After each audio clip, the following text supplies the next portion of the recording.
All right, let's talk about something that gets all of us. Have you ever been in the baking aisle just trying to grab what you need and you stop and stare at two bags? One says cacao, the other says cocoa, and you just stand there wondering, wait, have I been using the wrong one this whole time?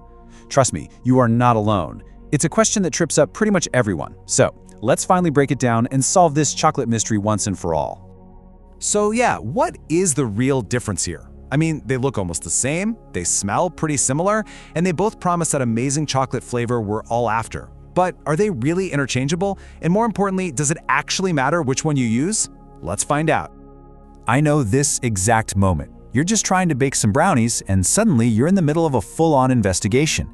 You see one is labeled raw, maybe superfood, and it's definitely more expensive.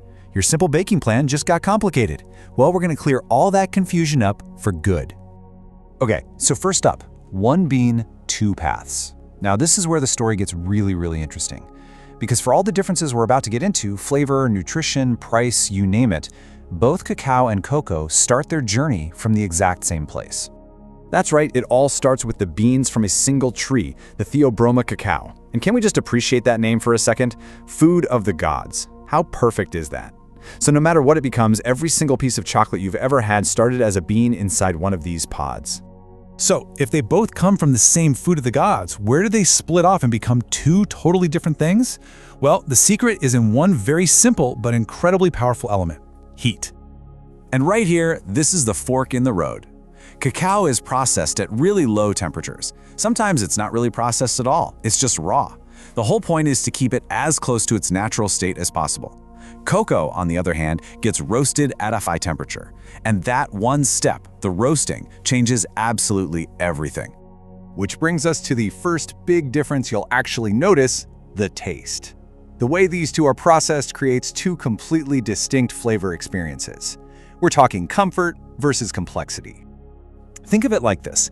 Cocoa is that smooth, rich, classic chocolate flavor you grew up with. It's your favorite brownie recipe, it's a warm cup of hot chocolate. The roasting gives it that deep, comforting taste. Cacao, well, cacao is a whole different animal.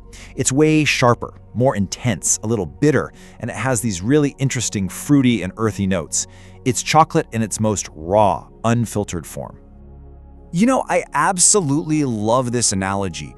Cocoa is the polished studio recording, a perfect, soft ballad. Cacao, that's the raw, unfiltered live performance. It might be a little messy around the edges, but man, is it complex and real. Of course, that raw, unfiltered vibe isn't just about the flavor. For a lot of people, the choice comes down to health. So let's get into the nutritional showdown. Because cacao is so minimally processed with very little heat, it hangs on to a ton of its natural goodness. We're talking, it's packed with flavonoids for your heart, it's high in antioxidants to fight off cell damage, and it's a great source of magnesium, iron, and fiber. This is exactly why you see it marketed as a superfood everywhere. Now, that same high heat roasting that gives cocoa its smooth, delicious flavor, well, that's also what breaks down a lot of those amazing nutrients. So while cocoa is definitely not bad for you, it just doesn't pack the same nutritional punch as its raw cousin, cacao. The heat really does take a toll. But hey, let's have a quick reality check here. If you're choosing cacao for all those awesome health benefits, but then you have to load it up with tons of sugar or milk just to handle the bitterness, you might actually be canceling out all the good stuff. So how you use it is just as important as which one you choose. All right, so let's get practical. We've talked origin, flavor, and nutrition. Now for the most important question: which one should you actually be using in your kitchen? Now listen up, because for any bakers out there, this is a total game changer. Since it's raw, cacao is more acidic, and that acidity can seriously mess with the chemistry in your baking, affecting how your cakes rise and what their texture is like. Cocoa, because it's been roasted, is less acidic.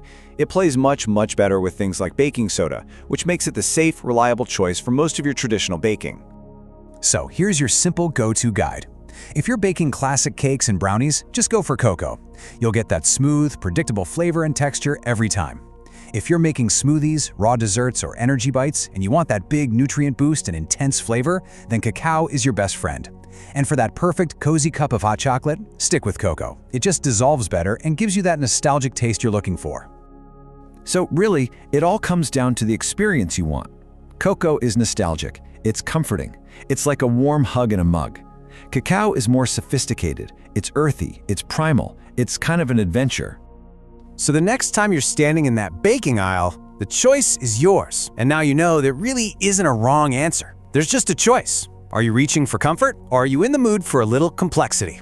Something to think about.